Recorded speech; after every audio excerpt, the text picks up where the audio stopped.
Qasida is a journey poem, and I'm going to read you some footnotes before I read the poem. The poem is called Qasida of 700,000 Years of Love, and it's based on my journey. In the poem I describe an accident, which actually did happen, but then in the poem I imagine that I've gone to the other side, and I begin a journey. And here are the notes. So in the Islamic tradition, Iblis was a devout jinn, a creature made of smokeless fire, who worshipped God for 700,000 years before Adam was created. He disobeyed God by refusing to bow before Adam, and from then on became Shaitan, or Satan, the evil one. Some Sufis view his refusal as an act of extreme devotion to the beloved rather than disobedience. So it's a Sufi theme, and there are 5 words that I'm going to translate.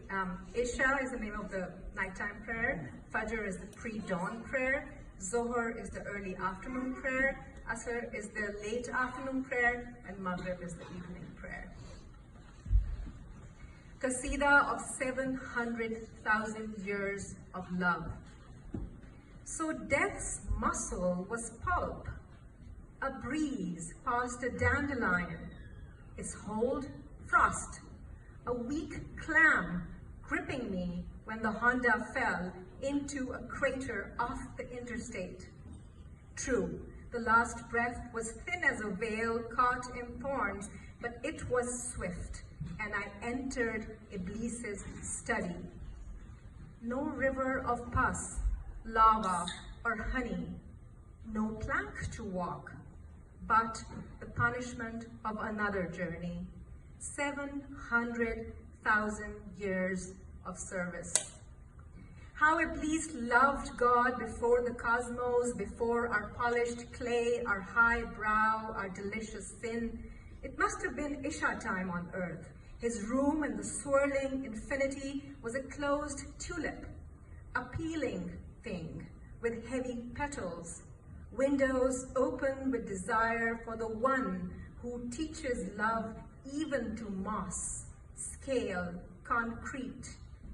I hung from the windows, dangling in eternity, a prowler, playing the role of an extra, where Iblis absorbed all energies in prayer, a magnet for the nocturnal garden, swarmed with delicate scents. I hung like a thief for his purity and crept like an ape, a vine onto his roof. My town must by this time be encircled by the amber rim of dawn, Fajr, plush, tranquil, unrolling the day. Iblis, through the cracks, was a glowing ton of fire, immeasurably at peace, knotted in prayer as a fruit blossom, a perfumed navel, a fetus, impenetrable. I hovered like a bomber's shadow, sun a lemon in the sky, and earth a wheat grain. How could I not recall the fragrance of bread, the gusts of wind that came with trains, the arrivals? Zohar, my most hungry time. His posture in prayer made me long to wipe the tears of red-cheeked geishas, orphans of war, those tied up, spat upon. 700,000 years of loving God. I could not make it from Zohar to Asr without pangs. Every bird song sewed me into the coarse cloth of the Sufi's resolve. With Maghrib came the sound of the key turning in the lock, the lust of repose. I clung to his study like a spider web, watching Iblis, the steady servant, with his quietude, windows burnished with divine light. Garlanded with lint, I looked below. And